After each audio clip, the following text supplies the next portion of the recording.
meet again at last. The circle is now complete. What's the world coming to? Well, you got a problem with what I did, Anthony? No. Hey, no. Fucking rat anyways. Whole family's all rats. Would have grew up to be a rat. Stupid bastard. I can't fucking believe it.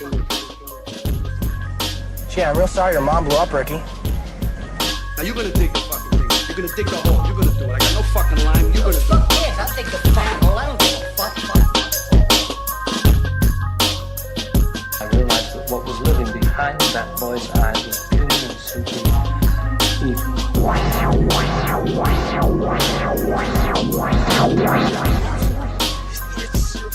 Jesus Christ. Mister, you okay in there? Put some Vindra coffees around here someplace. Have you any idea what the cost of your actions is? What their effect might be? Or you to give them hope? What do you give them? We give them happiness. And they give us authority.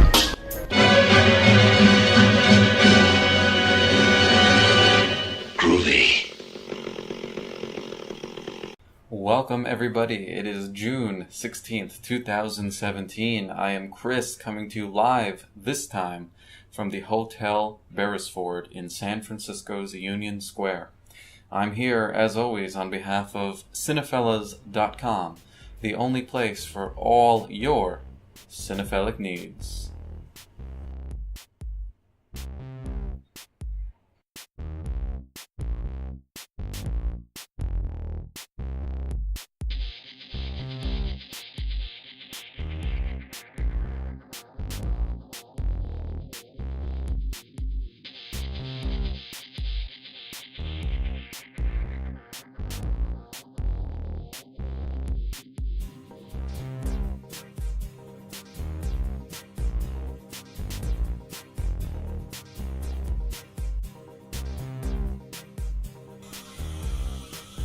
It's crunch time.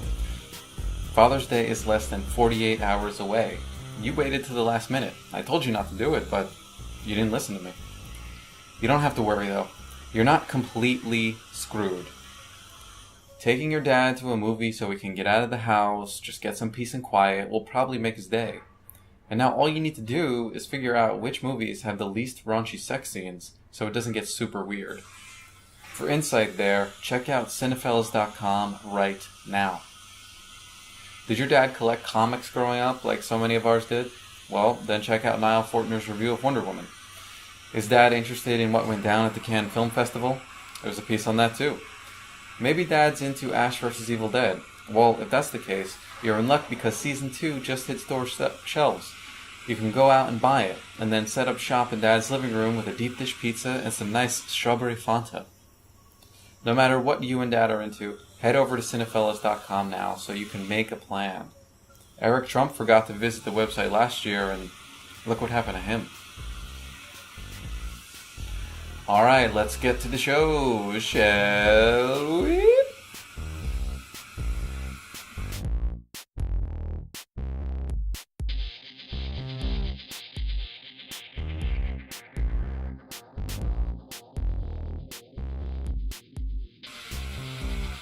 On this episode of the Cinephellas Podcast, we have my conversation with writer, producer, director, actor. This man does it all, Blake Freeman.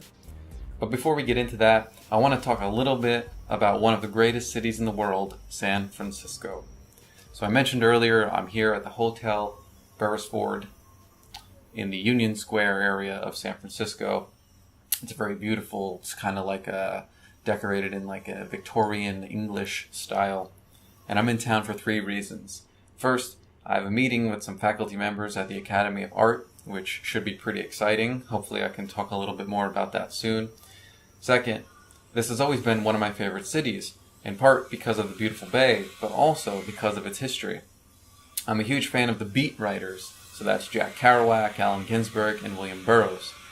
Did a lot of my undergraduate research on them. So coming to North Beach, the North Beach area is a real spiritual experience for me in a lot of ways, and I specifically love the Beat Museum. It's the museum dedicated to the history and art that the Beats created. It's right across from the famous City Lights bookstore, which you've probably heard of. Allen Ginsberg's Howl book was published by City Lights. I spent an hour and a half there the other day in the afternoon just talking with Brandon and the museum's owner, Jerry. So this is a quick shout out to them. Brandon, how are you? Jerry, how are you? Thanks for the hospitality. It was great meeting you guys. Brandon is like a walking encyclopedia of Beat Generation info, including the movies that were adapted from their books. I mentioned this podcast to him, so we'll see if he can, maybe be a guest at some point, if we can make this happen. I think it would be an incredible conversation and kind of give us an insight to the relationship between literature and film that we haven't really explored in the podcast. If you have any interest in literary history, 20th century American culture, or San Francisco history, I would definitely check out the Beat Museum at 540 Broadway. Now, the third reason I'm here is a little more abstract. It's redemption. So yeah, that's a big word, right? A lot of gravitas there. So what do I mean? Well, I think we all have people in our lives that we've lost, and it doesn't make sense to us in a very deep way. You can be close to people for years, and then one day they're just gone. And in your heart, you're searching for explanations. Sometimes you get them, and other times you're forced to surrender to this idea that you're never really going to know why they've left your life. There are 4 people in the Bay Area that I wanted to reconnect with. So I've taken a lot of steps to grow as a person over the past year, and I've realized that a lot of my interactions with these people when I was younger, even though I loved them very, very much, a lot of my interactions with them were clouded by my own family baggage. So a lot of it, I take responsibility. I'm not saying I did everything, but I take responsibility for my quirks and my trouble getting close, my trouble kind of letting people in. And I feel like I owe these people an explanation in the hopes of starting over. That's life, right? You learn, you get better, and you go through evolutions. Hopefully you never get stagnant. That's one of the things I fear the most. I also hope that in the next edition of the podcast, I'll have an update on that psychological rehabilitation effort. Right now, I've scheduled meetings with 3 of the 4 people to hang out, just grab a drink, grab some dinner. So I'm hoping that we make it happen. Okay, so on today's episode, back to happier things. I mentioned that we have the uber-talented Blake Freeman talking about his new comedy, It's All About the Money. He wrote the screenplay, directed, produced, and stars in the film, but Blake consistently points out in our conversation that the project was only possible thanks to a huge community of people that he worked with, both behind the scenes and in front of the camera. He's got some great co-stars in the film, including the wonderful Eddie Griffin and Casper Van Dien. This is Eddie's return to the big screen after about 2 years of doing other projects, and Casper Van Dien gives a really great performance. Now, you might remember him from Beverly Hills 90210 as the character Griffin, and he completely transformed himself by playing against his usual good-looking all-American type in It's All About the Money. Blake also gave me some info about his upcoming project called Randoms, which is a TV show. It's going to be a TV show based on the tech and gaming culture that we're so steeped in right now. And that's something that I really look forward to. I'm sure a lot of the Cinephellas listeners will also be really excited about that. More info as it becomes available. Alright, so have a listen to my conversation with Blake Freeman, and I will see you on the other side.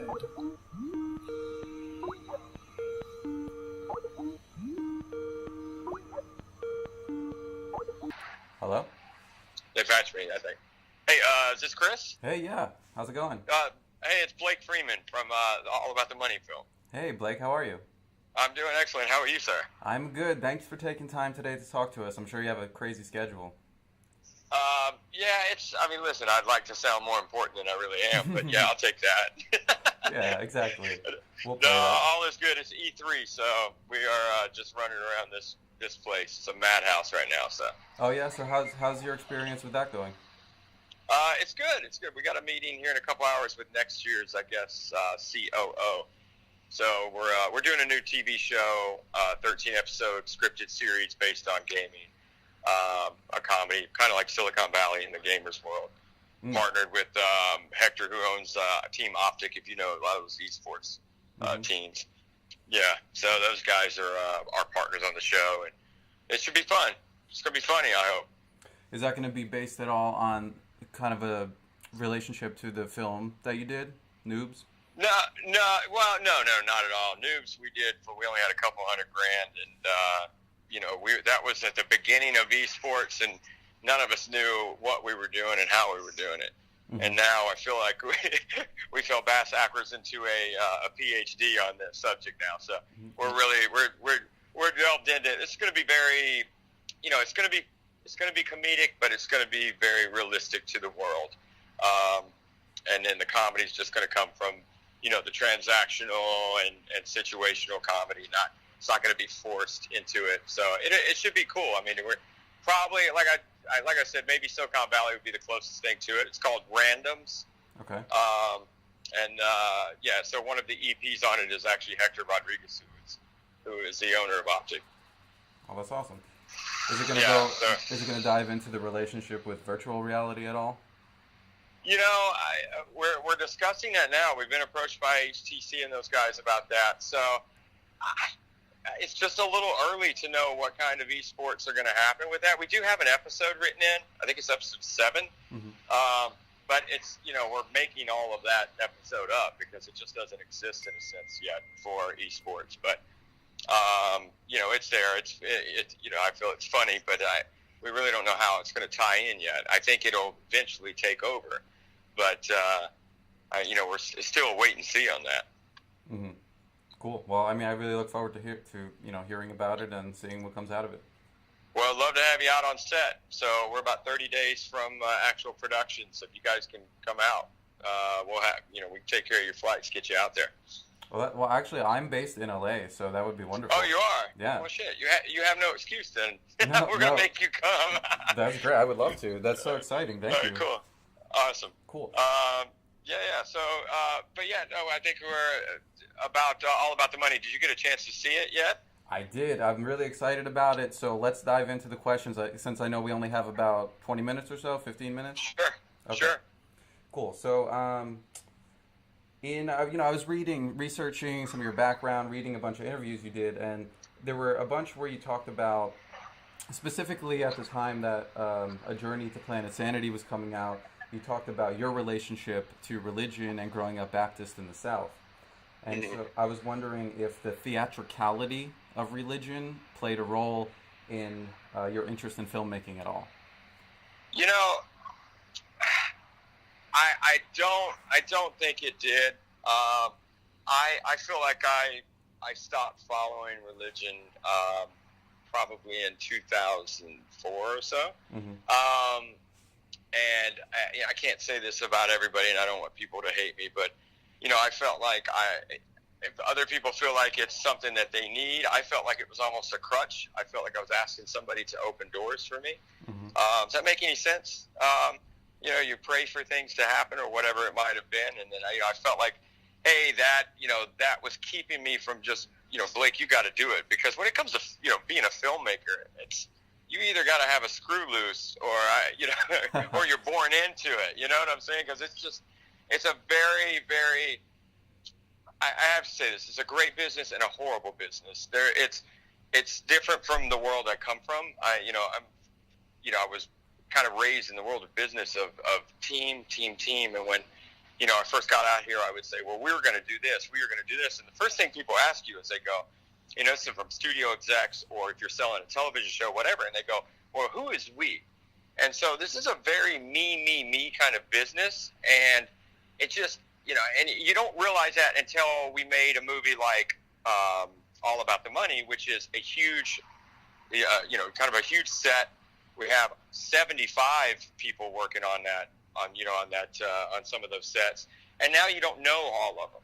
And before, Noobs was a family. That family made Journey to Planet Sanity. And, it was we were all together. And there's a very, and maybe I'm getting way off topic, but I'm trying to explain the thought process, I guess. There's a very, like the me. And then when I got to All About the Money, it was, we did it non-union. but the workers, it's almost like an us against them kind of thing, because I don't, maybe they're not treated very well on major motion pictures, and, you know, they're throwaways or whatever. To me, I'm like, you know, I was like Madonna in the morning. I gather everybody up. We get in a big circle. And like, guys, we're making fucking movies. Like, there's a lot of people right now that, you know, are paving roads or whatever it might be, you know, roofing houses. I can't think of another worse business to be in. I actually did that one summer. It's terrible. But I'm like, we're actually making movies. Why can't we just be, everybody be happy? Let's embrace this. And I get it. You know, they didn't have interest in the movie or something like that. But my keys, the key people that worked with us, you know, your DPs and the rest of them, you know, they're not, I guess in this business, they're not given a portion of the profits if it does go to profit. And we changed that, even down to, you know, we even had PAs that were given, you know, like 0.01%, you know, just in case the movie works. And when you're able to do that on a Noobs, which was only a couple $100,000, and you do it on a Journey Planet Sanity, which was just a little bit more than that, now you get to this big film, and now you have all these people you don't know, and it's that, like I said, it's that us against them. I feel like it was a whole different world, and you can't grasp and get everybody to change. But if there's a religion in filmmaking, I feel it's controlled by maybe a studio feel, and until that changes, I think you're never going to get everybody's best on set. Does that make any sense? I don't know. I just really went on my soapbox right now and just started shouting that shit. No, I mean, you gotta shout it. Yeah, I wanted to talk about that for a while. I feel like I think there's a lot of talented people here, and they're not given a chance because they're given one role, and that role is shut up and do that business. And I don't think that's right. I really don't. Like, ours is a lot different when we make them, but. You know, we got introduced to the bigger film style, even though we didn't make it on a bigger film budget, but we got to be introduced to that because here we are making an action comedy, and it's just bigger all the way around. So, you know, I kind of got thrown into that mix. As I think overall, to answer the original question, no, I you know, it just wasn't what I thought it was going to be. I thought, you know, everybody was kumbaya a little bit, maybe. I was a little bit thrown off when I got here, and it wasn't. You hear horror stories. They're all true and then some when making a movie independently, I can tell you that. Well, I think what you're really talking about is this idea of community, which is separate from the institution, right? Yeah, and then, for sure. Yeah, and what's really fascinating to me is there's a common thread of exploring friendships and community in your work. And I think that really comes through, especially, and it's all about the money. So I was wondering, is there anything else you'd like to add to your interest in exploring those themes of community, friendship, and how you feel that functions in the movie business? Yeah, it's a very good point that you just made. It would not have happened if Eddie Griffin, Danny Trejo, John Grice, Casper Van Dien, all these guys said, hey, I'm going to do this movie for a little bit less pay, because I believe in the script, and I actually believe in the vision that you have, Blake, and maybe we can make a movie that's, you know, realistic, where we don't have to give a joke and then actually tell the punchline.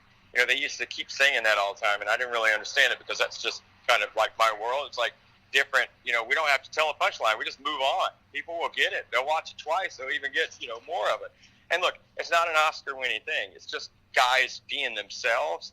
And if it wasn't for them believing in and like a real friendship forming, this wouldn't work. And I can tell you the first 2 days of filming was us meeting John Grice's character, where he's training, you know, he's training us to, you know, to go get Casper Van Dien back. And it's just a training scene, and me, him, and Eddie Griffin in his place. And you can tell that we're a little bit offset. We don't know our characters very well yet. None of us are that close. That third night, I think Eddie Griffin and I, we popped, and John, I think we popped like 6 bottles of champagne, and you know, we're drunk, all crying and holding each other, talking about life. We became really good friends, and from there on out, I mean, people, they were trying to reel this back in. I mean, here I am, the director, and we're so far off script because we're just improvising at this point because we kind of know each other better. And I felt like the movie didn't feel, you know, it didn't feel cheesy or forced in those conversations between me and Eddie, or, or John Grice, even though he's just out there and crazy, because everybody was comfortable immediately after that point. And so it's kind of cool, man. I think that had it not been for them, none of this would have happened, because they all had to go above and beyond to make this movie work. Trejo and all of them. Yeah, I mean, speaking to Casper specifically, it was interesting the way that you put him against type, right? Because he usually played, I remember growing up, my stepsister loved Beverly Hills 90210. And I remember he played Griffin, right, in that show. Yeah. And I was like, oh, that's where I know him from. And I love that in your movie, he's kind of playing with that image of himself. Well, I've known him now. We've been friends for, 5 or 6 years, 7 years, and he's one of the first guys I met here. And he's just a naturally goofy, funny guy, nicest person ever, and he's just funny. He keeps you cracking up.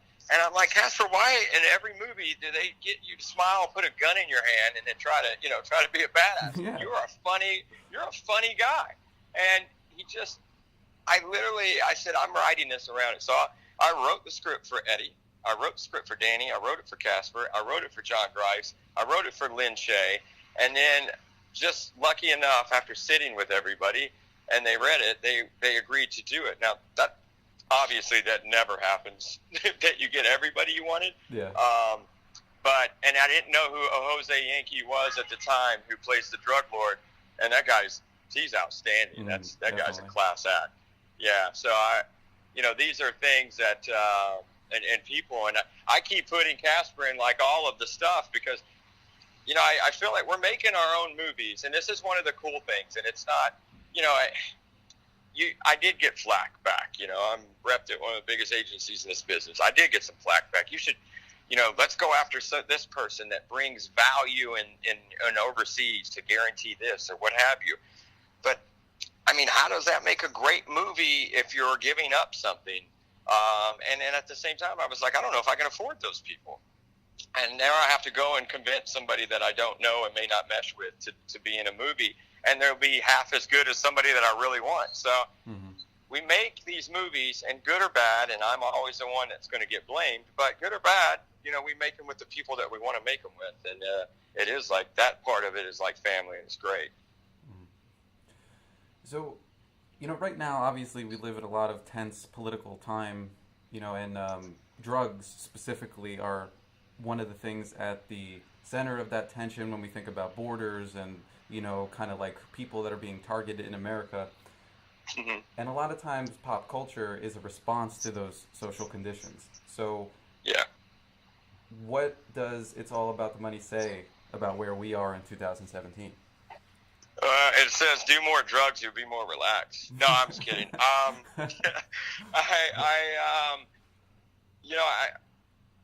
don't know.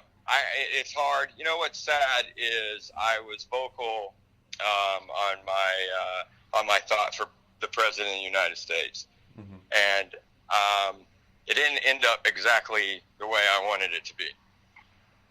And but there are people that don't take kindly to that. And do you sell yourself out in your movie and continue to go political, or do you just kind of keep that to yourself, which maybe we should do? I don't know about politics. I think politics, you've got to be loud. Mm-hmm. It's your money, it's your life, it's your life values that are at risk. I disagree with that with religion. I say practice what you want, but do it in the privacy of your own home. Sure. And I think the world will be a better place because of it. I think politics, but on my side, man, I really had to. I quieted myself, and maybe that's wrong, but I just said, all right, I'm just not going to get into this anymore. I had some posts, and albeit they're praised on one side, it becomes personal on another side, and it's not pretty. So I don't know. I don't know how these people are handling it on their side, but it wasn't pretty for me. Here I am in Los Angeles, by the way, not having the same beliefs, where my biggest supporters are in the South, Nashville, Tennessee, and I went to several different high schools growing up, and elementary. My parents moved all the time, so I've just met a lot of people, and they've been extremely awesome and supportive. But their belief system is completely different than mine. And so when I shout it out, it's almost like, you know what, maybe I'll just use this for not my platform of politics. I'll use it for, the entertainment, which is why they're supporting me. So, I don't know, man. I don't know the answer to that question. I don't know how anybody else is doing it. For me, it was a nightmare for a brief moment, and I let go of it. How do you handle it? What do you write about? Well, it's a good question. I mean, I was pretty shell-shocked. Like, I grew up in a small town in New Jersey, and I remember going home right after the election and seeing a lot of signs that were antithetical to my beliefs and feeling like, what is my home now? Yeah. And I think, it's hard. Right now, we live in a society where you have to believe one thing or the other. Mm-hmm. Very polar. And I think that the best thing that I found success with is just trying to get in a middle space and open up a dialogue, right? Not necessarily change minds, but it's like the dialogue is even more valuable today than it has been. That's really funny. I've said very similar ideas. Mm-hmm. I just called it going gray. Mm-hmm. You got to be gray. Exactly. And there's going to be wins on both sides, but you can't get either of those sides to talk to each other. And the unfortunate thing is, especially where I'm from, if Daddy did it, the kids grow up doing it, and nobody really asks questions. And I think in life, you have to ask a lot of questions. Mm-hmm. I mean, question everything. And it is possible that everything that we've been taught is possibly wrong. Our education system, I mean, we're in the middle of that. We have a nonprofit right now that we're trying to change some of those things in the education system. You have to question it all because we're not doing it correctly on a lot of things. But, to make change, that means some people may lose jobs, and, that we figured that out firsthand. So, and when people are going to lose their job or lose their money, it doesn't always work out. So you talked about kind of putting that on the side to focus on entertainment. So how do you find, right now we live in a society where everything's ubiquitous, right? There are all these mediums to get your work out there, but a consequence of that is it can kind of get lost, right? So, right. So what do you think is the greatest challenge in this digital atmosphere for artists? Getting paid, mm-hmm. I would say. I think the biggest challenge is having all these guys with all this talent, and then how in the world did they get seen? The one thing I think that's been bad, I've seen incredible independent movies come out, and there's a jealousy factor in this that comes with anything artistic, music, art. I'm a filmmaker, but that I think everybody is a little bit has a little bit of that in them. It when you're a true artist and you're working your ass off, and when somebody else is getting a little bit of accolades or what have you, I watch this all the time in this business. I just see these just horrendous comments about their work or what have you, and I'm a firm believer that if you tout people's work, if you embrace other people's stuff, that just that positivity of the people, of the environment will eventually start to take notice of that and want to help you get to where you want to be. Nobody in this business that I'm in on an independent film side makes anything by themselves. It has to be embraced by everybody else. You need a lot of work to get, like this movie, All About the Money, is on every platform available in the country. That, on an independent side, that's a huge feat for us. But you don't get there by yourself.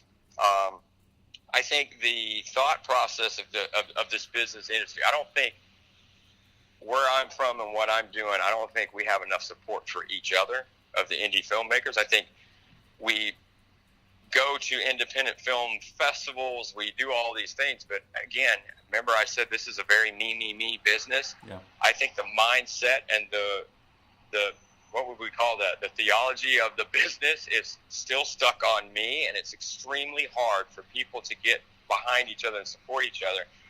And if and you get to know that by these comments that are left on these things. Some of them are just horrendous things, and I can't imagine and you can tell that they're written by people in the business or somebody with them. And I'm not necessarily talking about this movie that I have now. I'm talking about movies that are getting real accolades for like Oscar potential, independent films or what have you. It's really a different. I mean, I don't know, man. It's a different world. I'm not unhappy doing what I'm doing or doing this. It may sound like I am right now. No. It's just that I think we got to change the I don't know, the motif, the world of it has to become a little more positive. That makes it, to answer your question, that makes it challenging for anybody to get anywhere in this business on an independent filmmaker. I mean, not only are they battling the system, which is already screwed because, you know, the money is going away. It's very hard. Digital is changing the business. But if you can't even get support of your own independent filmmakers, now you're battling those people that are angry because they haven't got a chance to make their own movie. And now you're battling the system as well. It's a fuck, man. You're climbing a hill that's greased with oil. I mean, it's insane. So it's tough all the way around. And by the way, I like your questions, man. They're definitely different, and this is cool. Thank you. Cool. I'm glad. I mean, I feel like I want it to be interesting for you, so I'm glad that yeah. This is different. This is good. Cool. So I know we're on 22 minutes now. I'm sure you got a lot ahead of you. So to wrap up, do you have any additional advice that you might give young filmmakers and writers that are interested in having a career like yours? You know, I take a pay. I was from a business world where, you know, we were in sales. And I think that's how I got to where I am today. One, I've got talent to do it. I'm going to give myself that. But the other part of that is sales.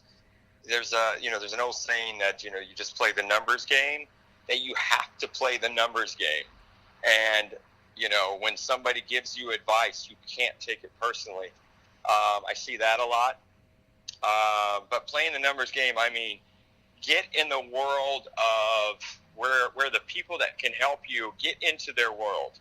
And I did that, whether it's hanging out at restaurants, at bars, where they're at. You know, I didn't hang out in Hollywood. I hang out on the west side in the Brentwood area or Santa Monica, where these guys did, you know, these major producers or what have you. And you mingle where they mingle, and you have to sell yourself. And once they believe in you, that's how it gets started. So the numbers game is it.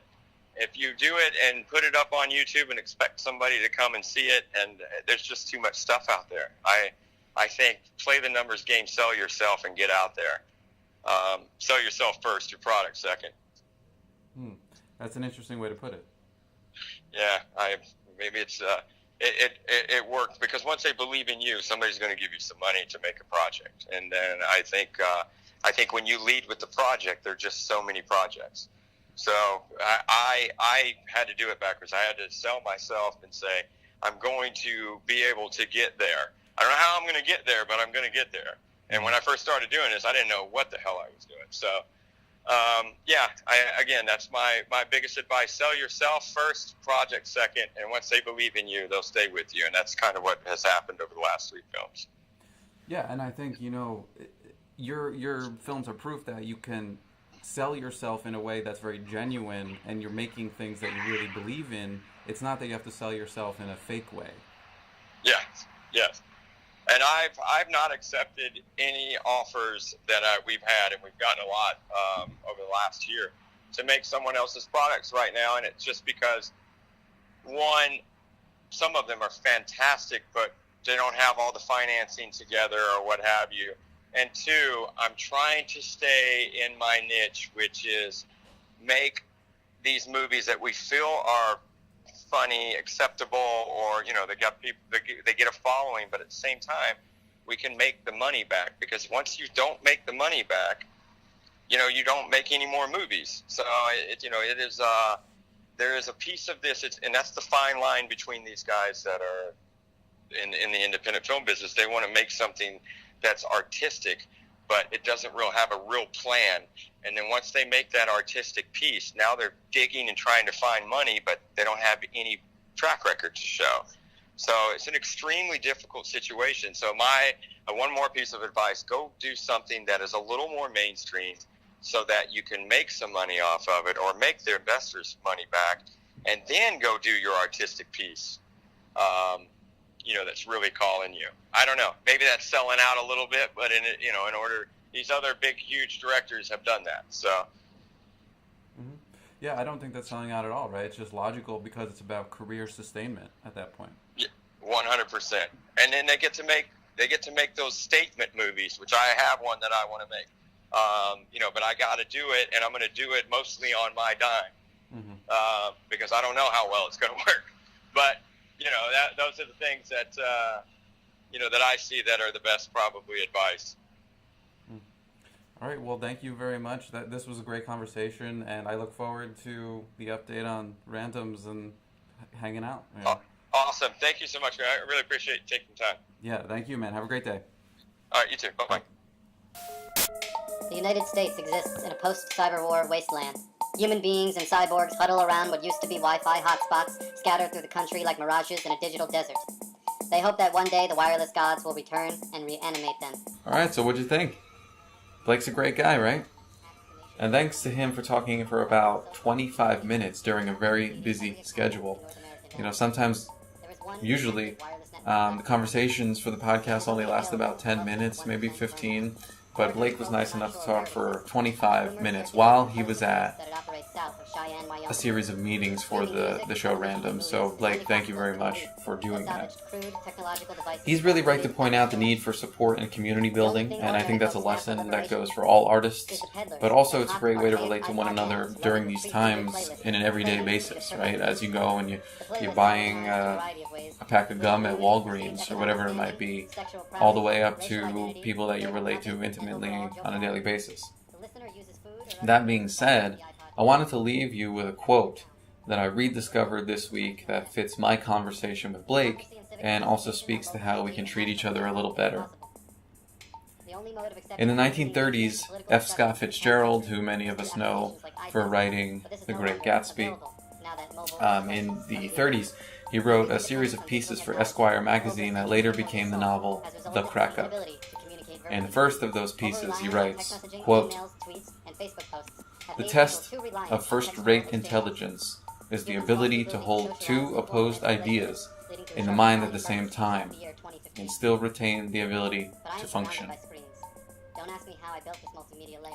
So keep that in mind when you share a movie with someone you love. I am Chris, and I will see you next time. Or are all these screens just reminders that what I consider a self is nothing more than a simulacrum of a human being?